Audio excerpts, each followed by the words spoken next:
Jadi dialog lintas Maksudnya, iman itu menjelaskan perbedaan tanpa harus oh ya, saling konsep menyalahkan. pertahanan.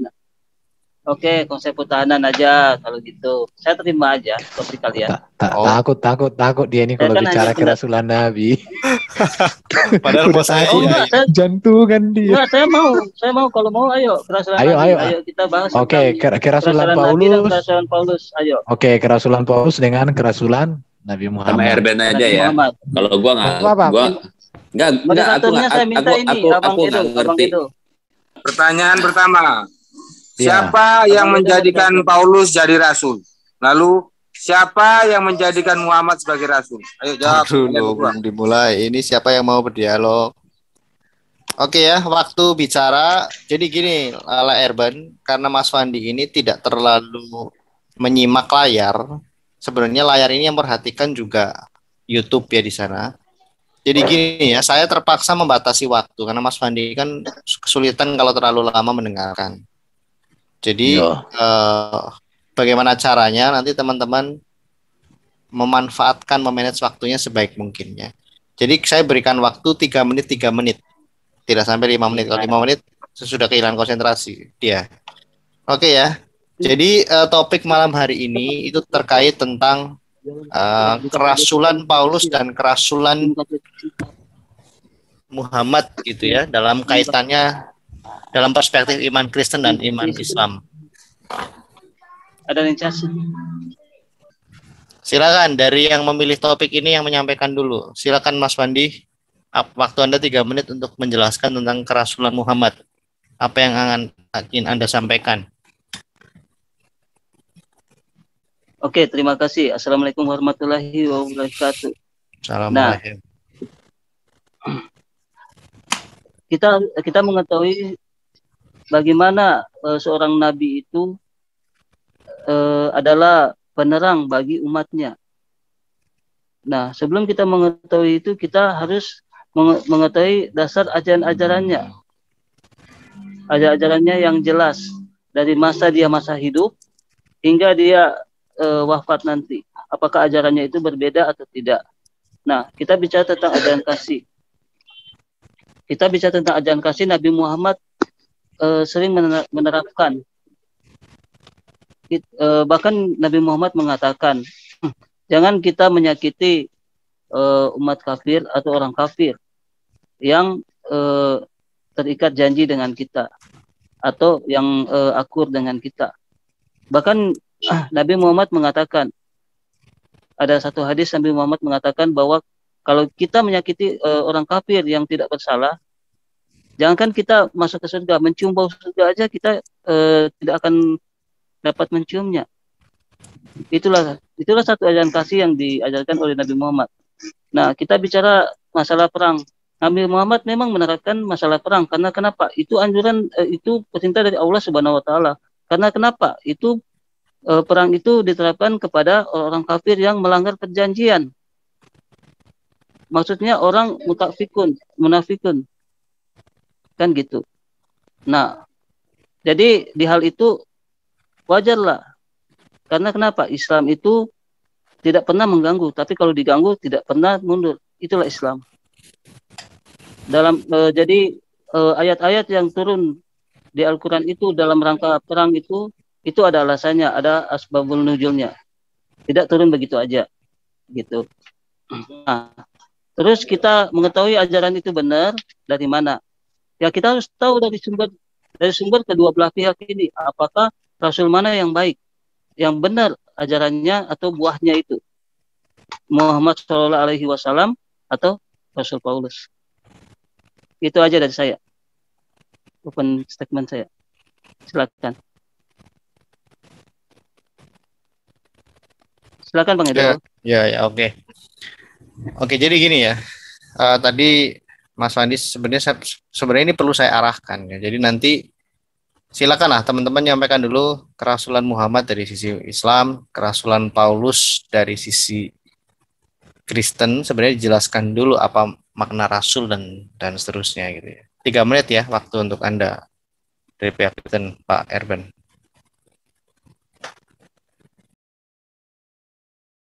Suara belum keluar. Oke ya, jadi saya akan berbicara tentang kerasulan Paulus ya. Ini dia, saya tunjukkan aja. Kok ada kendala ini ya? Oke. Kata rasul dalam teks Alkitab itu kan apostolos ya. Apostolos 80 kali, artinya utusan. Dan kata ini ditujukan kepada murid-murid Yesus. Dari pengertian ini maka Paulus disebut rasul sebab Yesus memanggil dan mengutus Paulus. Jadi caranya bagaimana ketika Paulus ini kan ingin menganiaya orang Kristen. Di tengah jalan dia dijumpai oleh Yesus dengan cara yang ajaib. Tapi Nabi Muhammad apakah pernah dijumpai oleh Allah sendiri? Nggak tahu laku, urusan mulai itu ya. Ini jelas. Jadi ada dasarnya. Yang berikut ini ya, bahwa Paulus juga mengklaim bahwa dia adalah seorang rasul. Bahkan Petrus di dalam surat Petrus mengakui juga bahwa Paulus adalah seorang rasul. Jadi Yesus sendiri di dalam tulisan Lukas, pengakuan Paulus sendiri, dan pengakuan Petrus sebagai pemimpin para rasul sudah mengakui bahwa Paulus ini seorang rasul. Ajarannya, ini saya sudah sering sampaikan ini ya. Ajarannya itu Yesus dengan ajaran Paulus berbicara tentang Allah itu Esa sama-sama. Baru ajaran Yesus dengan ajaran Paulus itu memanggil Allah itu sebagai Bapa. Itu ya. Jadi ajarannya sama. Ajaran Paulus itu tentang monogami kesetiaan dan ini meneruskan dari ajaran Yesus tentang pernikahan, perkawinan dan kesucian. Sama ya. Yang berikut ajaran Paulus itu berporos pada kasih kepada Tuhan dan kasih kepada sesama. Yesus juga demikian. Bagaimana dengan baginda Anda? Nanti Anda akan membuktikan apakah ajaran Anda itu dari mana, bagaimana, dan seterusnya ya. Ajaran Paulus ini luar biasa ya. Tentang keselamatan jelas, Yesus sebagai juru selamat. Paulus menyatakan bahwa Yesus sebagai juru selamat juga. Yesus mengakui itu. Baru ajaran Yesus ini memerintahkan murid-murid untuk memberitakan Injil, untuk membaptis orang. Paulus juga melakukan dan mengajarkan itu. Baru tentang kerajaan surga. Ajaran Yesus itu surga itu tidak ada pesta seks. Paulus juga demikian, tidak ada pesta seks sama. Jadi etika dan moral yang diajarkan Yesus sama dengan yang diajarkan Paulus. Bahwa seorang utusan Yesus itu memberitakan Injil diperlengkapi dengan kuasa dan mujizat. Paulus dalam pelayanannya penuh dengan mujizat. Bahkan sapu tangannya menyembuhkan orang di situ ya. Ajaran Paulus juga tentang apa ini? Tentang kerajaan Allah. Sama dengan apa yang diajarkan oleh Yesus itu ya.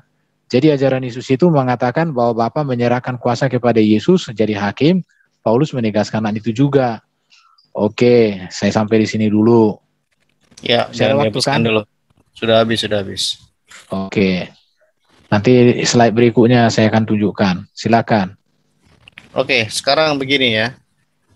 Opening statement sudah dari masing-masing pihak ya. Tadi Mas Wandi, saya kurang begitu menyimak karena tadi saya sedang setting untuk live. Tadi Pak Erben sudah menjelaskan dari perspektif Kristen ya. Jadi sekarang saya berikan kesempatan Mas Wandi dulu ya untuk men-challenge apa yang Pak Erben sudah paparkan. Jadi Pak Erben menjawab, Mas Wandi bertanya, Mas Wandi bertanya gitu ya. Jadi Mas Wandi bertanya satu pertanyaan nanti akan dijawab oleh Pak Erben. Ya. Mas Wandi, monitor. Oke. Halo. Ya. Ya, oke. Jadi kesempatannya 3 kali pertanyaan, Pak Erben juga akan menjawab 3 kali menjawab.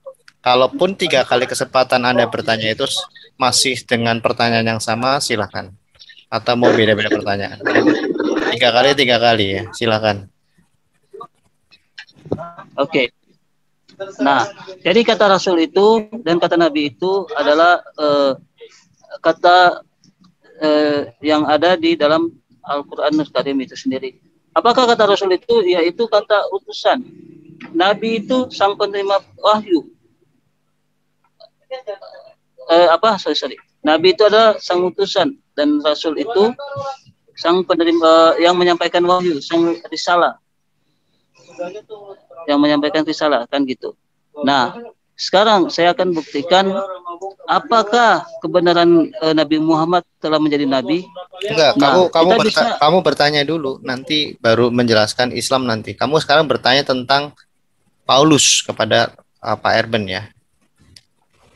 Kesempatannya bergantian gitu. Jadi jangan berbarengan membahas Islam Kristen, malah nanti jadi bingung kan, mana yang mau dijawab, mana yang mau ditanya. Sekarang kamu diberi kesempatan saya menjelaskan sambil akan bertanya, Bang.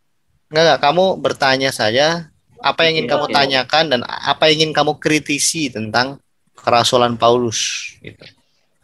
Silakan. Oke. Ya, yang pertanyaan saya jelas. Kalau Paulus itu dari sisi mananya yang ajarannya Yesus yang dia ikuti? Sementara Yesus mengatakan Paulus mengatakan matinya Yesus di tiang salib telah menghapus kita dari hukum-hukum Taurat. Dan sementara Yesus mengatakan bahwa aku datang bukan untuk meniadakan hukum Taurat walaupun setitik jota pun, melainkan untuk menggenapinya. Nah, ajaran Yesus ini kalau kita bisa terhubung itu sesuai dengan ajaran Nabi Muhammad. Nah, sekarang saya tanya, apakah ajaran Paulus dengan ajaran Yesus itu sama atau tidak? Silakan jawab. Itu dulu. Oke, ya, jatah yang pertama sudah ini digunakan ya. Masih ada 2 kali kesempatan. Silakan. Erben dijawab. Oke, Paulus itu dalam Filipi pasal 3, dia itu melakukan hukum Taurat secara sempurna. Ya, dia seorang Farisi. Dari situ terbukti bahwa Paulus itu benar-benar seorang yang berlaku hukum Taurat. Hukum Taurat itu ada 10, tapi kalau hukum Taurat ini nanti dibandingkan dengan baginda Nabi, waduh, saya ngeri-ngeri kalau bahas itu dan saya tidak mau bahas. Saya sudah mengerti lah ya di situ. Itu sudah pasti. Jadi kerasulan Paulus itu Paulus tidak pernah menentang hukum Taurat ya. Bahkan Paulus itu melakukan. Tetapi yang ditekankan oleh Paulus tentang hukum Taurat itu tidak mengampuni dosa. Tetapi hukum Taurat itu menunjukkan dosa. Nah, itu ya. Jadi menunjukkan dosa, tetapi yang mengampuni itu hanyalah Allah melalui Kristus. Hukum itu hanya sebuah patokan, ajaran untuk menjalani hidup. Tapi ketika orang melakukan dosa, hukum Taurat itu tidak mengampuni, tapi hanya menjadi petunjuk. Jadi bagi orang Kristen, hukum Taurat itu dalam ajaran Paulus itu seperti cermin, menunjukkan atau seperti rambu-rambu. Itu penting. Tetapi tidak bisa mengampuni dosa. Sama seperti rambu-rambu di jalan itu tidak bisa menyelesaikan perkara yang terjadi kecelakaan. Dia hanya petunjuk. Hukum Taurat itu seperti itu. Hanya sebuah petunjuk aja, rambu-rambu. Tapi tidak bisa mengampuni dosa. Yang mengampuni dosa hanya Allah, dan itu dinyatakan melalui Yesus Kristus. Jadi kerasulan Paulus jelas ya. Kerasulan Paulus itu, saya sudah tunjukkan tadi bahwa Paulus itu dipanggil oleh Yesus sendiri. Diutus oleh Yesus itu sendiri. Di situ. Sekarang kalau data-datanya saya bisa tunjukkan, sebenarnya banyak data-data saya, tapi saya tunjukkan pun sama bro ini, menurut saya ini ya. Ini saya tunjukkan dulu satu teladan Paulus ini. Ya. Ini dia. Sebentar ya, saya tunjukkan. Jadi di sini ini Paulus mengatakan, saudara-saudara, ikutilah teladanku dan perhatikanlah mereka yang hidup sama seperti kami menjadi teladanmu. Perhatikan ini. Itu di Filipi. Baru dikatakan di sini, ikutilah teladanku, suminetes. Artinya sesama peniru, meniru bersama. Jadilah sesama peniru bersama yang lain seperti aku. Jadi di sini Paulus mengatakan, tirulah aku seperti aku meniru Kristus. Dan marilah kita meniru Kristus secara bersama-sama. Itu artinya ya. Jadi Paulus itu mengajar kita untuk meniru Kristus. Di situ, perhatikan. Tirulah aku seperti aku meniru Kristus. Sebab aku telah memberikan teladan kepada kamu, supaya kamu juga berbuat seperti yang telah aku berbuat kepadamu. Ini perkataan Yesus. Oke, apa ajaran Paulus ini? Paulus dalam ajarannya tidak menaruh nilai hidup pada hal-hal lahiriah. Paulus nggak pernah mengajarkan kepuasan seks, tidak pernah. Tapi Paulus itu mengajarkan tentang etika, moral, dan lain sebagainya yang standarnya itu sangat luar biasa. Bahkan Paulus itu melakukan kebaikan itu menurut standar Taurat yang tidak bercacat. Karena dia melakukan hukum Taurat tanpa cacat. Baru ini Paulus ya keturunan Israel, umat pilihan, ketenaran sebagai orang Farisi, itu buktinya ya. Oke. Baru Paulus itu memandang Yesus lebih berharga dari hal apapun. Bahkan dia katakan keuntungan tanpa Kristus kerugian, melepaskan segala kebanggaan tanpa Kristus seperti melepaskan sampah. Bahasa Yunani itu kotoran. Situ, ini Paulus. Yang berikut ini, ini lagu ini, tiada lebih indah, melayani Yesus lebih indah dari yang lain. Oke, yang berikut. Paulus itu hidupnya fokus berpusat pada pribadi Yesus. Kerinduannya untuk selalu mengenal Yesus, kerinduannya untuk selalu mengenal kuasa kebangkitan Yesus, kerinduannya untuk bersekutu dan serupa dengan Yesus dalam penderitaan. Makanya Paulus rela menderita memberitakan Injil. Paulus tidak pernah membuat orang menderita, apalagi terbunuh, karena dia memberitakan Injil. Tapi kalau dia menderita karena memberitakan Yesus, bahkan dia dibunuh karena memberitakan Yesus, iya. Sama seperti Yesus. Dia yang menderita untuk orang lain, bukan orang lain menderita untuk dia. Baru ini Paulus, kerinduannya untuk selalu bersekutu dan serupa dalam penderitaan Kristus ini. Dikatakan di sini 2 Timotius 2:9, menderita karena memberitakan Injil. Kolose 1:24, menderita karena melayani jemaat. Galatia 4 ayat 19, menderita seperti sakit bersalin karena melayani jiwa-jiwa. Baru menderita karena melayani. Jadi Paulus nggak pernah membuat orang menderita, tapi dia menderita untuk melayani orang banyak. Jangankan Paulus membunuh sebelum bertobat, setelah bertobat dia luar biasa. Dia benar-benar menghidupi apa yang diteladankan Yesus tentang etika dan moral dan segala perbuatannya. Itu bro, ya ini lagi nih. Mengejar kehendak Kristus. Apa itu? Mengandalkan Yesus dalam hidupnya. Melupakan yang di belakang dan arahkan hidup kepada Kristus. Paulus nggak pernah, aku orang Yahudi, aku orang ahli Taurat. Nggak pernah ngomong gitu dia. Bagiku Kristus lebih mahal dari hal apapun. Itu ya. Mengharapkan hanya perkenanan Yesus. Ini Paulus bro. Jadi data-data saya cukup ya. Baru Paulus ini mengasihi jiwa-jiwa yang hidup dalam belenggu dosa. Dikatakan Paulus di sini ya, aku mengatakan kebenaran dalam Kristus. Aku tidak berdusta, suara hatiku turut bersaksi dalam Roh Kudus. Bahwa aku sangat berduka cita dan selalu bersedih hati. Bahkan aku mau terkutuk dan terpisah dari Kristus demi saudara-saudaraku kaum sebangsaku secara jasmani. Artinya gini, Paulus nggak apa-apa aku mati, aku dihukum, aku binasa, nggak apa-apa lah.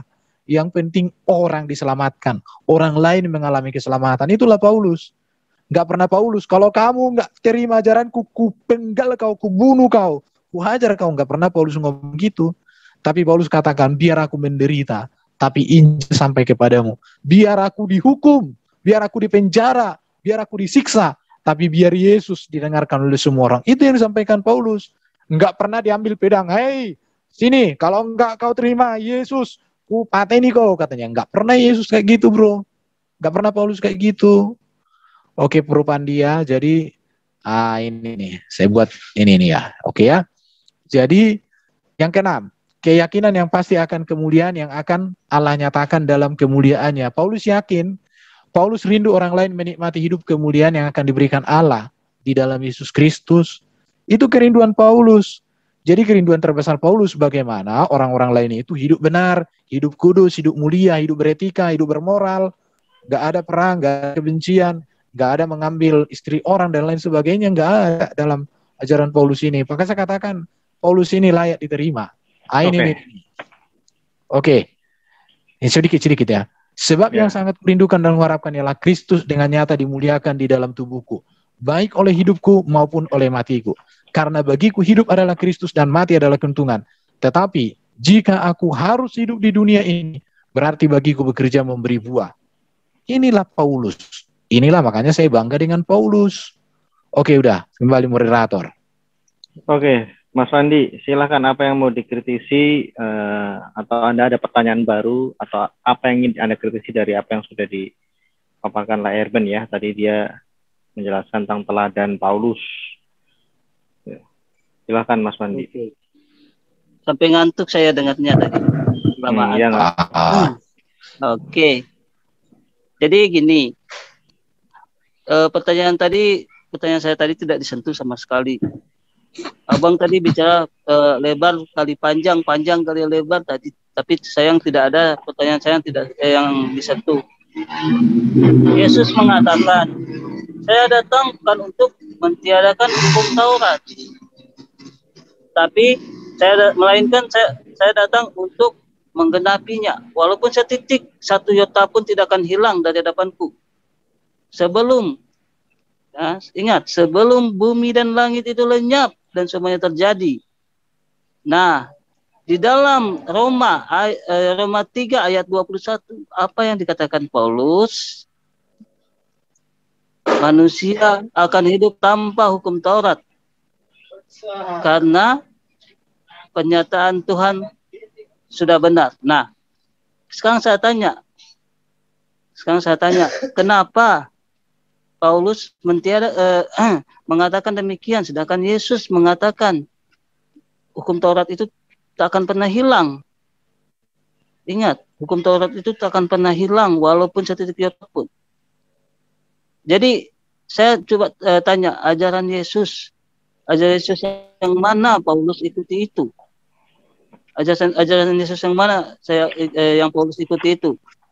Dan Yesus juga mengatakan, bagi siapa yang mengenal Dia satu-satunya Tuhan yang benar dan aku adalah utusannya.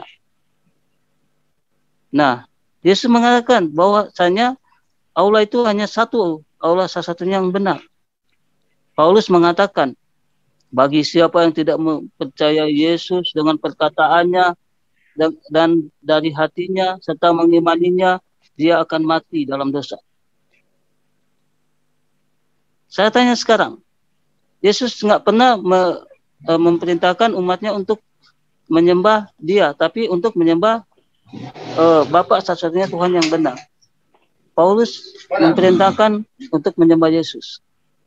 Sekarang saya tanya, ajaran mana yang Paulus terapkan yang tidak bertentangan dengan ajaran Yesus? Kan gitu. Nah, kita lanjutnya ke Nabi Muhammad. Yesus mengajarkan. Ini baru kesempatan kedua masih bahas Paulus. Silakan Pak Erben tanggapi, Pak. Oh gitu. Ya, silakan.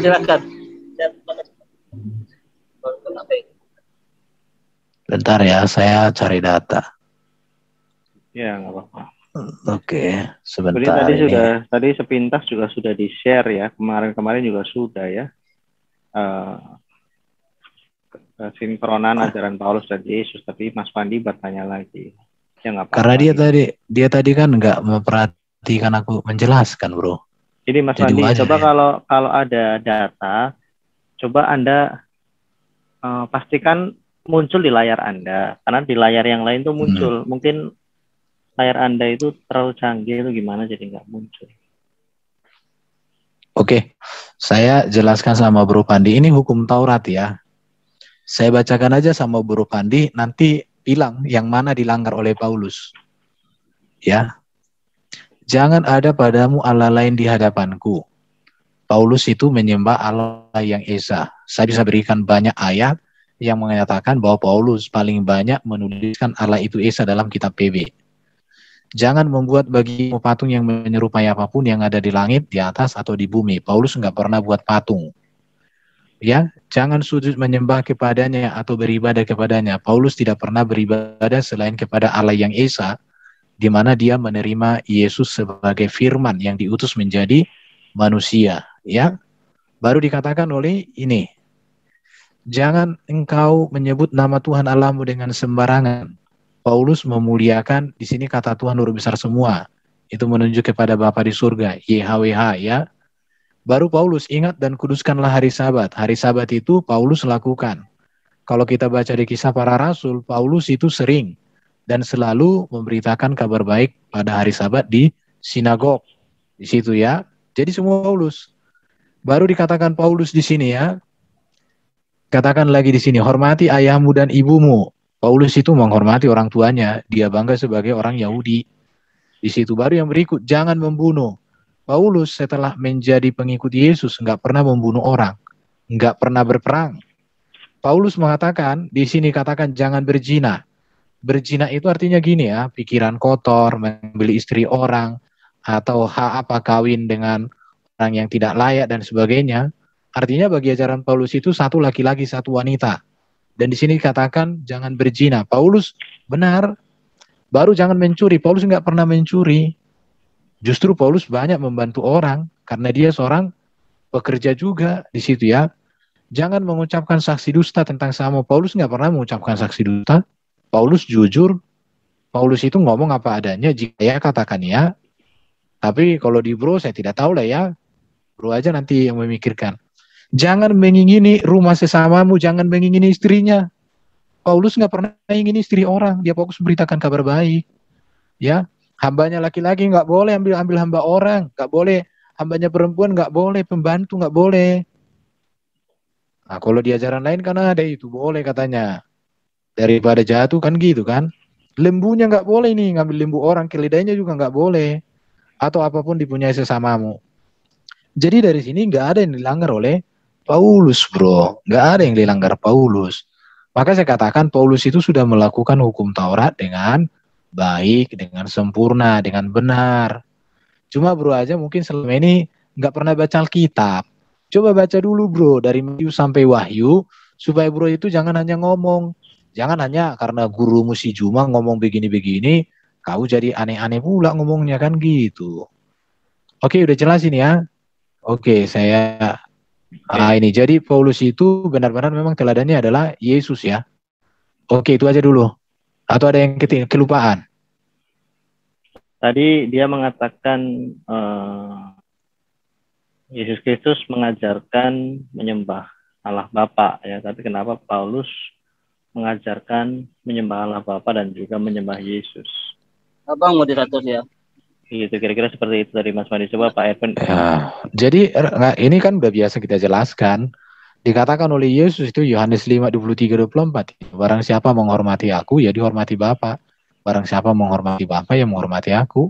Siapa yang tidak menghormati Yesus, tidak menghormati Bapa. Bahasa Yunani ini kan di situ kan timao. Timao itu bisa diartikan juga menyembah. Tetapi yang harus dipahami sama Bro Pandi ini, menyembah itu kan kata yang netral. Menyembah. Di dalam kitab Perjanjian Lama, Raja Daud disembah loh. Disembah. Tetapi bukan sebagai Allah, sebagai raja.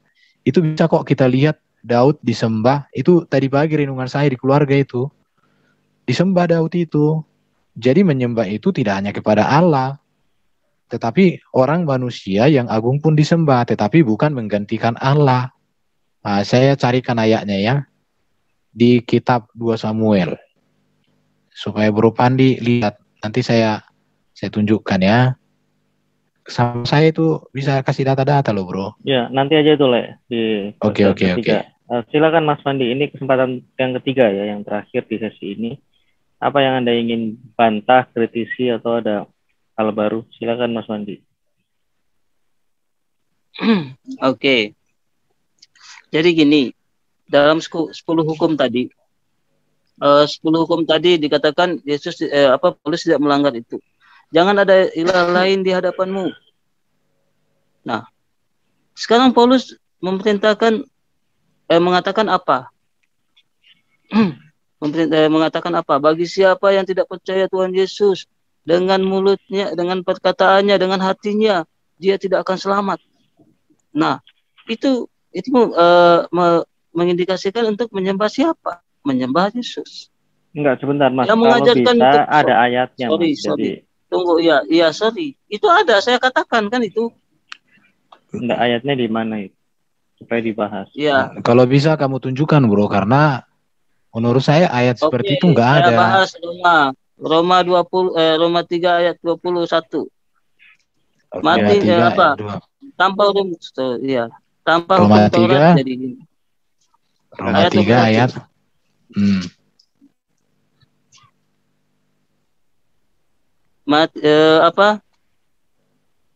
hukum Taurat itu tak berlaku karena penyataan Tuhan sudah benar. Kan mungkin gitu kira-kira katanya di situ. Saya lagi nggak pegang Alkitab nih, lagi di luar. Jadi itu bicara tentang dibenarkan karena iman. Iya, seperti silakan ya. Nah, apa yang saya menjelaskan Anda, dulu. apa yang akan Anda ingin, yang menjelaskan orang Kristen, kamu menjelaskan Iya, nanti kamu pertanyaanmu. jelaskan. Sorry, gini Bang. Ini kan Nanti kalian moderator. Jangan ajak nanti debat kalian jelaskan. moderator. Iya, saya kan lagi Gini. bertanya. Nanti kalian jelaskan. Nanti setelah saya selesai bertanya, saya selesai menjelaskan. Ini kan kita ada waktu masing-masing. Kalau kalian minta waktu saya, kalian potong-potong, silakan. Kalian aja ngomong. Enggak, saya Jangan enggak gitu. potong. Ini moderator, kok kamu jadi ngajak debat moderator? Walaupun Bang Edo moderator, ini kan moderator waktu saya itu ngomong. enggak mau, ya sabar, kalau moderator bicara, waktumu tuh di pause. Kok kamu kayak baru kemarin sore debat sih? Moderator tugasnya memastikan supaya kamu jangan ngomong 3 menit ternyata sia-sia. Gini Mas, kalau yang menjelaskan nanti dari kekristenan kamu bertanya. Kalau mau menjelaskan, jelaskan pertanyaan. Silakan. Dari ini apa yang sebelum saya memberikan pertanyaan, saya menjelaskan dulu. Apa yang ada yang dijelaskan Bang? Terserah kamu ya, terserah. Kan harusnya gitu. Kamu membantah, jangan memberikan 2 penjelasan. Mas Erben sudah menjelaskan, Mas Fandi jangan menjelaskan tapi membantah, merespon. Nah, ini saya sedang membantah. Oh ya, bantah. Saya sedang membantah. Oke. Silakan. Oke. Nah, 10 nah, sekarang jangan kau menyebut nama Tuhanmu dengan sembarangan. Ternyata kata Hepafi ini telah menjadi apa? Jadi Theos. Itu kan di original text Bible Gospel itu. Kan gitu. Itu sudah berubah juga maknanya. Lari ke Indonesia jadi Allah. Itu satu. Itu dari siapa? Dari Paulus. Ini saya mau katakan sejujurnya karena itu basisnya dari Yunani. Nah, terus selanjutnya jangan membunuh. Nah, Yesus pertama siapa? Paulus pertama siapa? Nah, semasa hidup Yesus, di mana pernah Yesus menubuatkan Paulus? Paulus mengatakan ketemu dengan Yesus di perjalanan untuk ke Damsik itu kan, itu menurut Paulus. Tapi menurut Yesus tidak ada sama sekali. Nah, sekarang saya tanya, siapa Paulus menurut Yesus? Yesus kan pernah hidup selama 3,5 tahun, dia mengajar. Saya tanya sekarang, siapa Paulus menurut Yesus? Silakan jawab. Udah, itu saja. Tadi itu saja.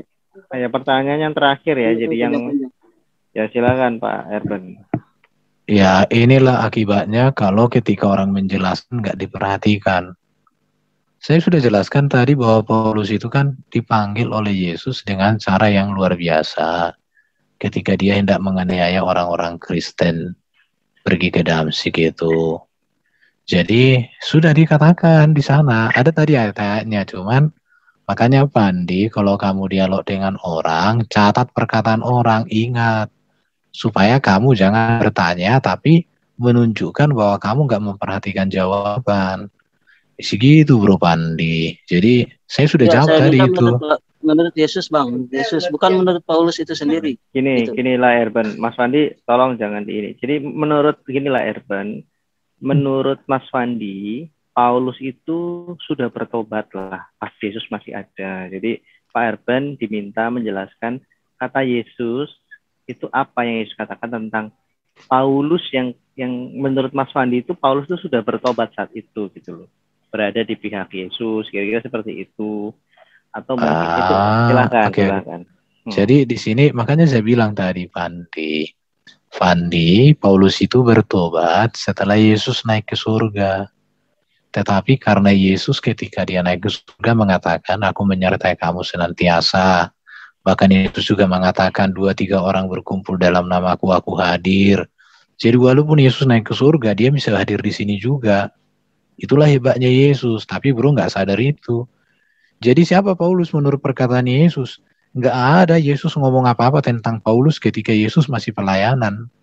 Tetapi Yesus ngomong tentang Paulus itu dalam satu peristiwa yang luar biasa ajaib. Karena Yesus datang menjumpai dia secara pribadi melalui suara dan cahaya yang terang. Ketika Paulus pergi ke Damsik untuk menganiaya orang-orang Kristen, itu ya. Jadi bro yang tidak memahami kekristenan itu, sehingga, dan saya maklumi bro mengatakan seperti itu di situ bro. Oke. Ini mungkin Pak Erwin bisa bantu jelaskan yang peristiwa tentang Stefanus itu ya, salah satu martir, dan ada Saulus di situ. Iya. Jadi ketika Stefanus meninggal itu, Paulus ada di sana. Stefanus ini kan dirajam. Dan inilah martir pertama dalam catatan kisah para rasul sejarah gereja yang mati karena imannya kepada Yesus. Dan sejak matinya Stefanus inilah gelombang penganiayaan itu begitu deras terjadi bagi orang Kristen sampai tahun 300-an. Sampai tahun 300-an orang-orang Kristen itu mengalami penganiayaan oleh bangsa Yahudi dan bangsa-bangsa lain. Dan Stefanus martir pertama, dan Paulus ada di situ.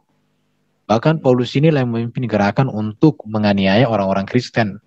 Tetapi dia dipanggil oleh Yesus secara khusus, secara luar biasa, melalui penampakan suara yang datang dari langit kepada Paulus. Dan sejak saat itulah Paulus bertobat dan Paulus pergi memberitakan Injil pertama kali ke tanah Arab.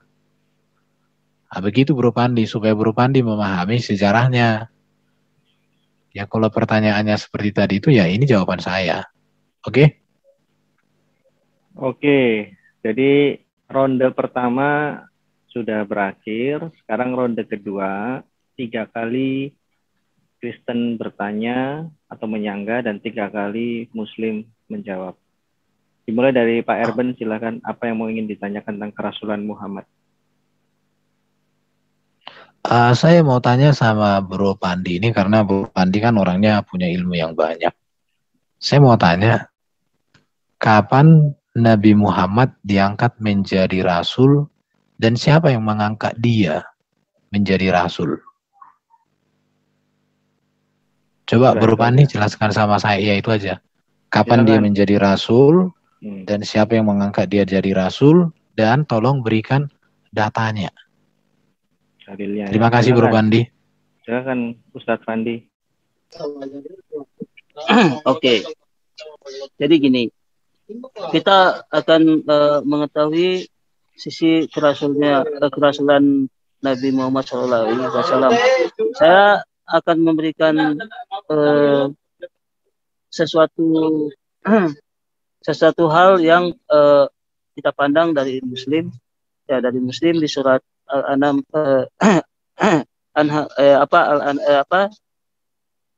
tunggu ya, saya cek ya. Oke, sorry. Di surah kalau nggak salah surah 19 ayat 123 ya, 123. Di situ jelas-jelas Allah mengatakan dia menurunkan wahyu kepada baginda Nabi Muhammad SAW. Itulah bukti kerasulan Nabi Muhammad. Kita pandang dari eksternal. Gimana kerasulan Nabi Muhammad itu sih? Nah, sekarang gini. Kerasulan Nabi Muhammad itu tidak bertentangan sama sekali dengan kerasulan nabi-nabi sebelumnya. Yaitu ajaran yang dirisalahkan oleh nabi-nabi sebelumnya. Apakah itu? Nah, salah satu contoh Nabi Isa. Nabi Isa atau Yesus itu sendiri mencontohkan kepada murid-muridnya untuk sujud. Kita umat Muslim diperintahkan juga oleh Nabi Muhammad untuk itu. Nah, kita diperintahkan, Yesus memerintahkan murid-muridnya untuk puasa, atau Yesus mencontohkan untuk puasa. Nabi Muhammad juga memerintahkan kita umat Muslim untuk melakukan itu. Yesus melakukan sunat. Nabi Muhammad juga mewajibkan kepada Muslim untuk itu. Nah, sorry. Jadi gini, kita harus membuktikan dari kedua umat ini, Pak. Harus kita tahu dari kedua umat ini. Jadi mohon maaf ya, saya membuktikan dari secara internal dan eksternal. Jadi harusnya gitu. Karena ini ada berkaitan dengan nabi-nabi sebelumnya. Oke. Nah, sekarang kita tahu dari sisi mana Yesus datang mengajarkan bahwa mereka harus mengenal Dia Bapak Tuhan yang benar, dan aku adalah utusan. Nabi Muhammad juga, Nabi setelahnya mengatakan demikian. Nah, sekarang Yesus mengatakan, sebenarnya pengajaranku belum semuanya aku ajarkan Ini kepada kamu sedang karena kalian Mas belum Edo, mohon mampu. di Tunggu. ini sedang Maaf, saya membahas lagi menjelasin, kerasulan. Bang. Saya lagi Ini menjelasin, sedang kan membahas gitu. kerasulan Muhammad. Kok Anda Iya, jadi kita mau Jangan kita bawa-bawa kan Yesus, Mas saya kan Edo, ingin nggak boleh gitu. membuktikan. Saya Pak ingin Stephen membuktikan tolong diam kerasulan dulu. Nabi Muhammad. Kita Enggak, kan bukan bertitik membuktikan kumpul gini. kepada Ini satu sumber. Anda bertanya. Aduh. Oh jangan aduh, ini moderator MO Iya, mode tapi ini materi saya. Ini materi saya. Kok kalian yang atur? Waktumu ditambah 1 jam, buat kamu 1 jam sampai subuh juga nggak apa-apa. Sabar ya. Jadi gini, ini sedang berdialog akademis teologis ketika sekarang sedang membahas satu sisi yaitu kerasulan Muhammad. Kamu jelaskan keindahannya, kedahsyatannya, keotentikannya. Iya, Bang. Maksudnya gini, Bang. Ini materi saya awal. Jangan menjelaskan Masalah Yesus. Masa nama Muhammad diganti Yesus? Kamu gimana sih? Kan sedang menjelaskan ini Muhammad. Saya sedang menjelaskan. Nggak boleh. Kerasulan Surat sebentar, Pandi. Dengan apa ajarannya yang tidak bertentangan dengan nabi-nabi sebelumnya dan apa yang disempurnakan. Enggak. Surat berapa tadi, Pandi? Biarkan Pak, benar Pak Herben, bentar. Ini lagi mengedukasi dia dulu. Gini Mas Wandi ya. Surat 16 mungkin ayat 21. Mas Wandi, ini surat 16 mingkem dulu ya. Gini Mas Wandi. Sebentar Herben. Oh, enggak salah. Pak Mas Wandi. Demikianlah wahyu yang kita sampaikan kepada kami sampaikan kepada Nabi Muhammad. Kita Aduh, parah ini parah. Saya lupa ayatnya. Orangnya nggak bisa dengerin ini. Parah sih kamu Fandi, autis bener-bener. Pak Stephen tolong diam dong, yang lainnya diam loh. Anda sendiri yang jadi pencaci maki. Jangan di ini dulu dong. Maksudnya ini kan materi saya, Bang. Kok Mas Fandi, ini moderator. Kalian membatasi saya sih. Mas Fandi, ini moderator. Ini moderator lagi bicara. Kamu cari tempat yang lebih tenang dulu. Dari tadi kami ini dengar suara ngangeng, motor lewat, suara orang di belakang. Kamu cari tempat yang tenang dulu. Halo, Mas Fandi. Iya, silakan. Cari tempat yang tenang dulu. Cari tempat yang tenang. Kamu masuk ke WC umum. Saya lagi di tempat kerja nih, Bang. Saya lagi di tempat kerja, jadi gitu. Nah, gini. Lagi Mas, di muka tolong jelaskan tentang kerasulan Muhammad dengan pertanyaan. Jangan melebar ke Yesus Kristus. Itu nanti ya. Itu orang Kristen. Bang, ini kan materi saya untuk membuktikan kerasulan. Kalau saya membahas tentang kitab saya, pasti abang-abang di sini nggak percaya. Jadi saya tidak akan membahas tentang kitab saya. Saya akan membahas tentang dua perspektif, yaitu internal dan eksternal. Mas Fandi, Mas. Apa salahnya? Itu kan materi saya.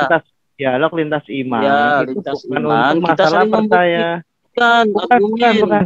Dengan kenyataan, fakta kan gitu. Mas, dialog lintas saya iman. dibatasi.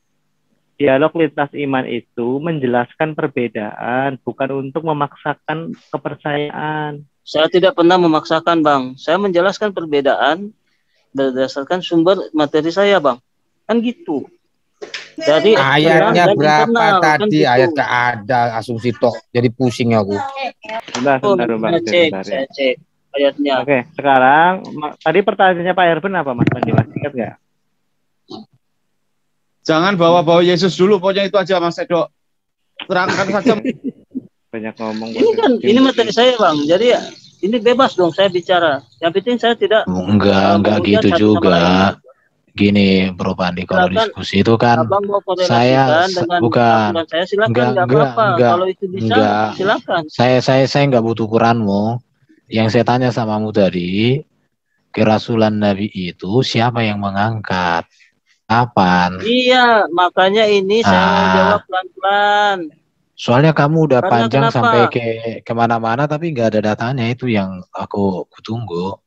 Di mana? Aku lagi buka Quran ini. Atau tunggu, bisa Pak Domba bisa share Quran yang dibilang itu, Pak Dom? Ayatnya nggak jelas. Kalau aku dengar tadi 16:120 ya, saya bacakan, saya share ya. Tunggu, bukan itu mungkin tuh ya. Enggak, gua share dulu aja. Kau tuh enggak ngerti. Mana ada yang kau tahu tentang Islam? Makanya aku malas bicara kalau sama dia. Jangan gitu, biarkan dia. Enggak, selama aku tahu loh ini ya.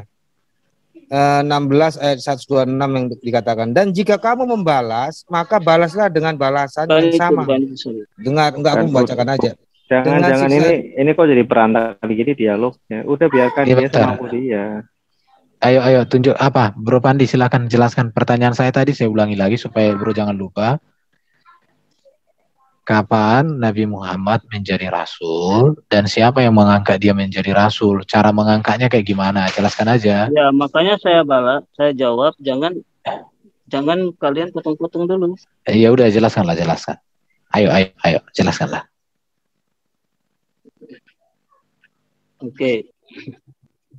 Nah, lanjut daripada tadi. Jadi kenapa saya mengutip nabi-nabi sebelumnya? Karena kenapa? Itu berkaitan dengan iman Islam. Itu sangat berkaitan dengan iman Islam. Nah, jadi pantaslah saya mengutip nabi-nabi sebelumnya untuk menselaraskan kerasulan yang saling berselinambungan ini, kan gitu. Nah, jadi di situ Yesus mengajarkan sunat.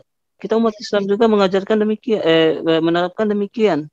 Karena kenapa? Nabi kita Muhammad SAW mengajarkan juga demikian. Karena itu adalah milah.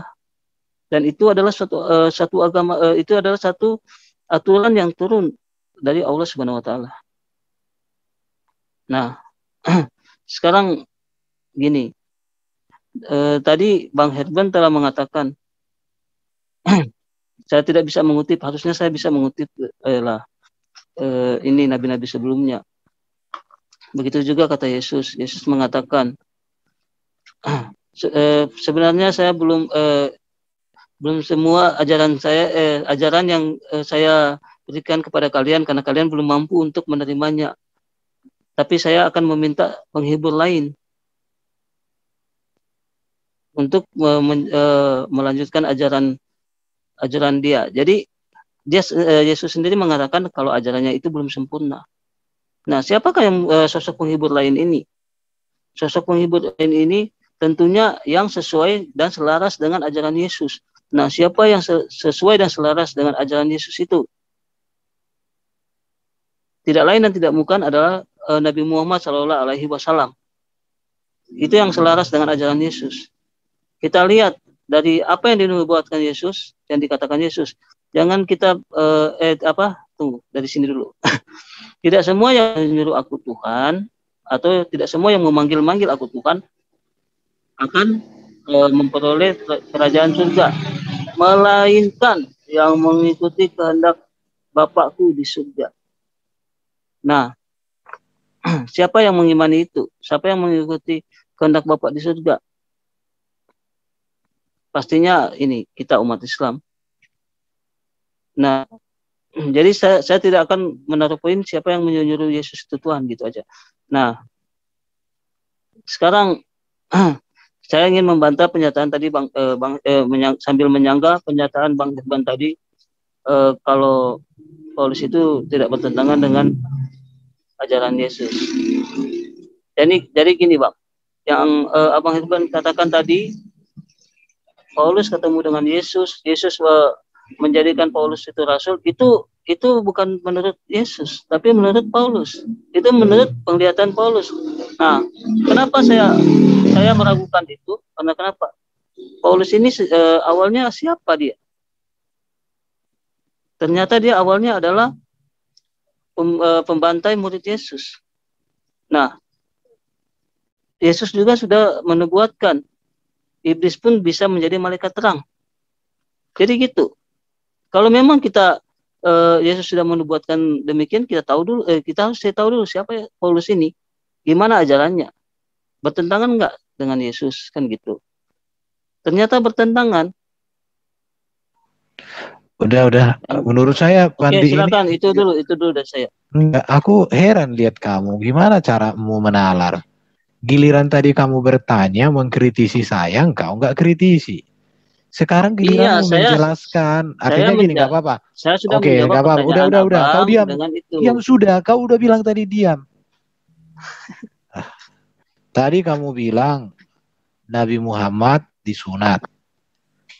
Terus karena itu dia rasul. semua orang Yahudi juga disunat, berarti rasul dan mereka. Itulah kalau logikanya di situ. Baru karena kamu sholat, katanya Nabi Muhammad sholat, orang Yahudi juga semua sholat. Oh, bukan Berarti gitu, semua Bang. orang. Kau diam. Loh. Itu kan Ini kan waktuku saya, yang Abang bicara. ambil. Kan kau bilang tadi silahkan, kau Saya bilang. belum mengatakan silakan loh. Ya, silakan. Ya, silakan aja. Saya ikhlas. Ambil aja. Saya ikut aja Ini sama kalian di otaknya sini. Otakmu mungkin udah di pantat, ini nggak di kepala lagi. Aku Saya heran ikut lihat aja kau itu. kalau kalian di sini. Kalian kan enggak tahan. Oke, tadi kau bilang kan itu kan ciri-cirinya. Nabi disunat, semua orang Yahudi disunat, berarti Nabi lah mereka. Nabimu sholat, semua orang Yahudi sholat, gereja Ortodoks sholat 7 kali sehari. Nah, berarti semua mereka Nabi juga, kalau itu kriterianya. Baru kamu bilang tadi orang Yahudi melakukan itu, bahkan saya juga melakukan, gitu ya. Berarti saya Nabi juga kalau begitu ya. Yesus mengatakan akan datang sosok penghibur lain. Sosok penghibur lain kan ini. Sebentar. Gak usah dulu. Bentar dulu. Yesus. Aku waktunya. Aku masih ini mengkritisi jawabanmu. Itu baru kau bilang tadi melakukan kehendak Bapa yang di surga. Setahu saya Muslim nggak pernah memanggil Allah sebagai Bapa. Tak ada satu kata pun Bapa kepada Allah di Quran. Yang berikut saya mau katakan samamu, tak ada satu kata sunat pun di dalam Quran. Sekarang tugasmu adalah supaya perkataanmu itu terbukti, ada Bapa di surga, ada sunat. Berikan saya satu ayat, ada kata sunat di Quran. Berikan saya satu ayat, ada kata Bapa di surga kepada Allah di Quran. Itu aja, supaya terbukti bahwa kalian mengikuti Bapa di surga sebagaimana Yesus tadi yang kau kutip-kutip itu. Nah, itu aja dulu. Oke. Berikan ayatnya dulu bahwa Nabi itu disunat di mana, caranya sebentar. Cara sunatnya bagaimana? Tadi ngomong, apa buktinya bahwa baginda itu adalah seorang rasul? Kamu bilang disunat. Sekarang buktikan di mana Nabi itu disunat di dalam kitabmu. Itu kan? Yang kedua, kamu katakan ikut Bapa yang di surga. Sekarang berikan dulu satu ayat di dalam kitabmu, ada ajaran boleh memanggil Allah sebagai Bapa. Itu aja, nggak usah ringan-ringan. Jadi aku mengkritisi pernyataanmu supaya dalam. Begitu kalau cara bertanya, saya nggak lari kemana-mana. Setiap pernyataanmu saya catat. Ini saya catat semua ini. Dan nanti akan saya tanya lagi sekali lagi. Oke, silakan Pandi. Sudah cukup. Itu aja dulu dari saya. Benar nggak dicatat tuh. Dani, Pak Dani, Yesus mengajarkan jika ya katakan ya, jika tidak katakan tidak. Di luar daripada itu berasal dari si jahat. Oke, silakan Bro Pandi. Itu kan masih waktu saya dirampok oleh Pak Herben. Apa tanpa moderator Pak Herben. Oke, saya pikir diskusi kita ini sudah berakhir ya. Jadi terima kasih kawan-kawan semua. Dia tidak bisa menjawab. Ditanya A jawabnya Z. Ditanya A jawabnya Z. Ya, inilah ciri stand sejati. Terima kasih Bro Pandi. Kamu sudah menunjukkan kamulah Islam yang sejati. Nggak apa-apa. Terima kasih. Saya berterima kasih sudah datang di dunia TV ini. Oke ya.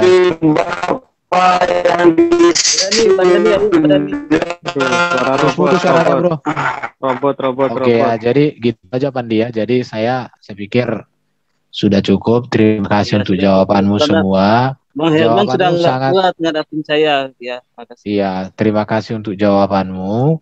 Saya sangat diberkati dan saya semakin ditegaskan bahwa Yesus sudah mengatakan akan datang sosok penghibur lain yang sama dengan ajarannya. Siapa yang sama dengan ajarannya itu?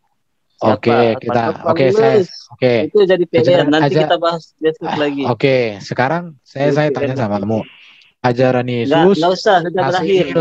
Musuh, berkatilah mereka. Coba, di mana ada di ayat Quran mengatakan mengasihi musuh, memberkati kaum kafir? Tidak ada. Oke, ajaran Yesus yang kedua, monogami. Satu laki-laki, satu wanita dipersatukan. Di Quran boleh 4. Bahkan kata Ustadz Abdul Somad unlimited. Aturan kan Yesus sudah mengatakan tidak semua ajaran Yesus ini mengatakan kepada bahwa kalian berarti belum sempurna. Yesus Nabi Muhammad yang datang mengatakan menyempurnakan itu. Ingat Nabi Muhammad yang datang menyempurnakan itu. Yesus mengatakan Karena belum kita sempurna, harus percaya bahwa di surga itu tidak ada bidadari, tidak ada pesta seks, tidak ada soal kawin-mawin. Di ajaranmu mengatakan ada 72 bidadari. Oke, apakah itu betul? Ya, kembali kepada semua yang mendengar. Beda jauh, jadi, Pak. Beda jauh, Pak Sansan ya. Beda Yesus jauh. ada makan-makan di surga. Ada ayatnya. Ya, enggak apa-apa. Enggak apa-apa makan-makan. Makan doang kan? Bukan pesta kan? Bukan pesta biologis kan? Ada perempuan yang masuk pertama kali siapa? Loh, surga. Tidak ada dikatakan. Jadi gini ya. Jadi gini. Sebelum pemungut pajak perempuan apa dulu yang masuk? Oh ya betul. Nah, jangan bilang tidak. Betul. Tapi begini Pak Dani. Kalau Pak Dani membaca dengan bagus, ayatnya itu begini. Lebih mungkin dan lebih pasti perempuan sundal yang bertobat masuk surga daripada orang Farisi ahli Taurat yang tak bertobat. Amin.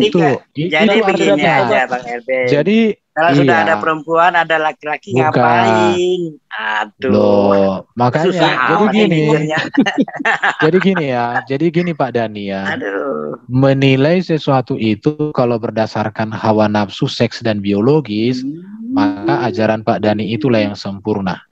Tapi kalau menilai segala sesuatu berdasarkan hidup teladan dan ajaran Yesus, maka ajaran Pak Dani itu adalah kebalikan dari kebenaran Yesus. Ajaran itu tidak normal.